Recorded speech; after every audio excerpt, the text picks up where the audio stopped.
LGBTQ community that are been experiencing harassment and bullying in the other public restrooms. And we are here to fight for the third gender restroom that are need to be fight for.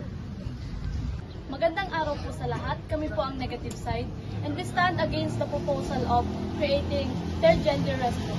Una po sa lahat, kami po ay hindi laban sa LGBTQ plus communities. We respect their rights, dignity, and safety. Ang stand po namin ay nakatuon sa practicality, school experiences, at hindi po sa discrimination.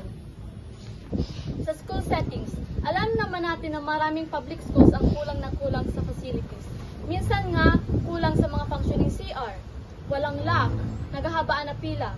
That are the common problems we're facing right now in terms of public restroom. Mas naniniwala kami na mas epektibo ang pag-improve ng existing CR at paggawa ng gender-neutral single-stall CR kesa magpatayo ng completely new category. Salamat po. So sa ngayon kami na ang CR for LGBTQ is given mandatory para magbawasan ng discrimination, bullying, and harassment. Alam naman natin na ang discrimination, bullying, and harassment is usong-uso yan ngayon.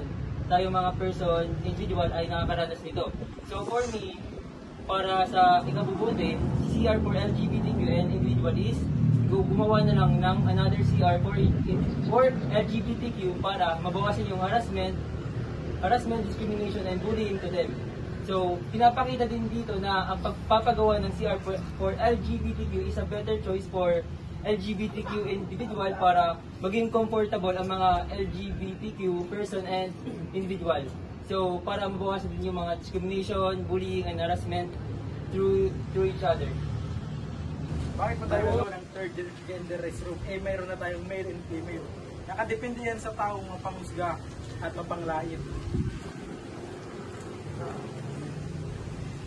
Pwede naman gumawa ng isang gender restroom kasi nasa modern era na tayo at para may iwasan din sa discrimination para din na sa ating kabubuti ng lahat. At nakikita ko rin na mayroon din naman potential na magpagawa kasi may mga tax din naman tayo binabayad.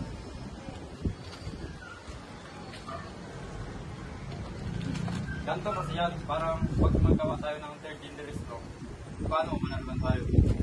May pinagtitiwalaan tayo na female tsaka male na gender. Paano pag gawa pa tayo ng third gender restroom? Palang yan sa budget, parang gastos lang yan, dagdag gastos. Kaya nga, sinasabi nito na female tsaka male kasi yun lang yung binakita naman dito sa Pilipinas na may third gender. Wala naman kaya, di ba? Yun lang. Para sa akin lang naman, agree ako na magkaroon tayo ng third gender restroom for member of LGBTQ kasi sa modernong mundo, lahat ng tao gusto magkaroon ng third gender restroom. Lalo lang sa mga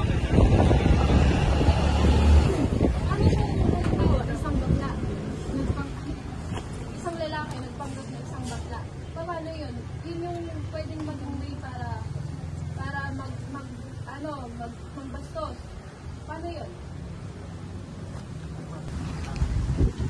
So sinabi mo baga na si lalaki nagpanggap na gating tapos nag-love si LGBTQ tapos harassing, bullying.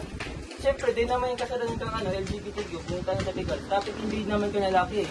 Isipon mo, si lalaki na mismo si nag-invade na nagpanggap ng bakla na nag-love sa LGBTCR, pigaras pa siya. Paano na kaya kung si LGBTQ mismo si naglaog sa mismong CR kang man? Eh di mas malalas magiging effects. Mas mabubuli siya tapos maalas siya ng lalo. Paano ba ito mabubuli? Kung lalaki bakla pa lang nag-love sa panlalaking itong restroom. Hindi man ito mabubuli. Dahil lalaki man ito, pares man itong kasarian. Kung maray kung babae ang mag-love naman sa lalaking panglalaking maaras talaga yan. Maaras talaga at maaras kasi talaga yun. Dahil sila, bakla na nga. Sabi natin ba sa kasarian nila, kung may sila nangyari sa katawan nila. Siyempre, pumasok tayo sa panglalaki ng restroom, anong tinitingin na ng ibang lalaki doon? Di ba? Parang ibang pagtingin nila sa kanila. Ay, wala, may bakla sa ano natin, yung taklit siya, yung ganyan. Di parang nadidiscriminate yung bakla doon dahil sa ginagawa noon. Kaya mas maganda talaga magtayo tayo ng pangatlong palito para sa mga LGBT. Para pang-welcome natin sa kanila dahil unawa din baga, mga LGBT tinatanggap na rin baga natin. Binibigyan na nga natin sila ng karapatan. Kaya nga dahil tayo nagtatagdag. Pagkapantay-pantay ng mga mamayan. Yung gender rights, di ba? Yung dahil tinatanggap na natin sila dapat. Kaya maganda na bigyan natin sila ng sa kanilang palikuran. Para hindi na sila mag-discriminate at kung ano-ano pang mangyari sa kanila, di ba? Ganito kasi yun, dapat sa kanila, uminit sa kanila, dapat tanggapin na nila yung female tsaka male yung gender natin kasi wala naman tayo, hindi naman tapos yung gender natin, female lang tsaka kailangan na nila yung balance.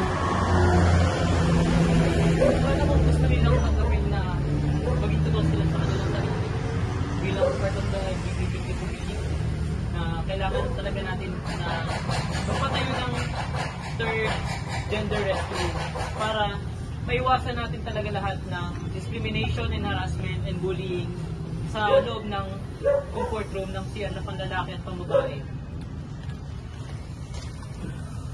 Hindi naman kailangan gumawa ng third restroom kasi ang mga gaya ng mga bakla, siyempre may ari na naman yan. Saan yung CR? Diba sa yung mga tumboy, dapat sa din yung sa babae. Kagaya sa akin. Sa tumboy ako pero nag-CR ako sa babae. Kaya nga natin ito yung pinapagawa dahil upang para sa lahat ngayon. Sa babae, lalaki, o kung sino man. Kahit kung sa lalaki man na magpanggap sila na bakla dahil para lang makapagbuli sila ng mga part of the LGBT community na kung sino-sino pa. Kasi sa panahon natin ngayon, marami talagang nabubuli ngayon at na discriminated sa iba't ibang lugar. So, para sa'yo, pag nagpagawa ng third gender restroom is maiwasan yung discrimination. Diba, pag nagkaroon ng third gender restroom, sila ang magiging center of eye. Halimbawa, pumasok siya sa third gender restroom. Ano siya? Gay, bisexual. Oo, mga husgahan talaga sila dahil pumasok sila sa pangalawang mga husgahan sila doon. Umuon sila. Pasanalita nila dahil pumasok sila. Mas malala naman ang magiging discrimination sa kanila pag dalawa nga lang. Ulit-ulit na tayo sa discussion na pag dalawa lang talaga, mas haras sila, hindi lang sa salita. Paano kung anong gawin sa katawan nila? Sa dalawa lang umuon pamon sa bakla, diba? Sabi nga natin na pumasok siya doon sa panglalaki niya dahil bakla siya. Ang ibang bakla, yung mga dibdib na, paano yung lalaki, siyempre wala makakita doon at sila lang sa CR na yun. O paano kung anong gawin nun sa babae o sa lalaking bakla na sa physical physical bullying. Doon sa tatlo lang na kita nilang pumasok doon sa pangatlong CR na yun o sa salita lang sila na bullying sa salita. Mas malala pa rin dadalawa lang araw dahil nakapokus sa physical kaya kailangan talaga natin magpatayo ng pangatlong palituran para sa kanila. Wala na nga tayong financial, bakit magpapatayo pa tayo ng third gender restroom? Wala na nga tayong makakain, ganyan, wala na mga budget, binabahan na nga tayo, tapos gawa pa tayo ng third gender restroom. Saan yung magkita dito sa Pilipinas? Ganyan. Nag-iwas na mga tao dito sa Pilipinas, tapos papagawa pa kayo ng third gender. Dahil sa corona. Tapos dito naman pati sa Pilipinas, karamihan sa ating mga mamamayan, wala halos trabaho. Kasi ang gobyerno naman, hindi tayo pinapansin. Pinapansin lang tayo ng gobyerno kung sakaling may butuhan, ganyan. Ano pa tayo magpapatayo ng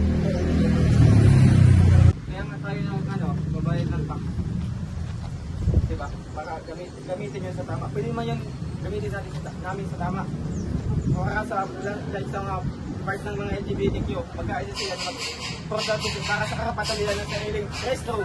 Siyempre, para hindi sila nakaabuso at safety sila at magkaroon ng privacy, kaya sila may tipon-tipon para yun ang ano nila, para yung palinturan.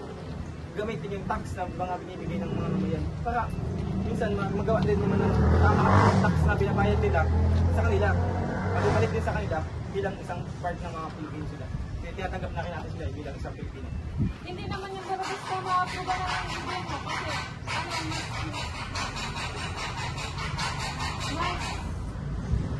mas may mahalaga pa sa pagkakawa.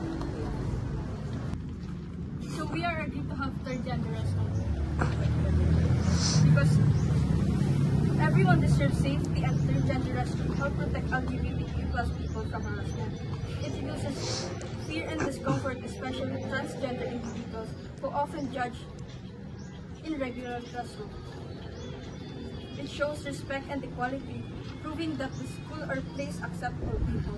It prevents bullying since some students face teasing when entering male or female restroom.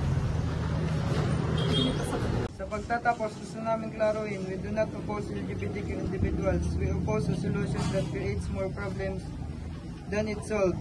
Third gender restroom in school may cause bullying or labeling, magastos at impractical, hard to maintain, mas vulnerable sa issue, mas inclusive and better design existing CR, hindi ang hiwalay na room para sa isang grupo. Let us choose solution na practical, safe at hindi divisive solution like gender neutral single stalls, improve privacy, stronger anti-bullying rules. This work for everyone without isolating anyone. Maraming salamat po.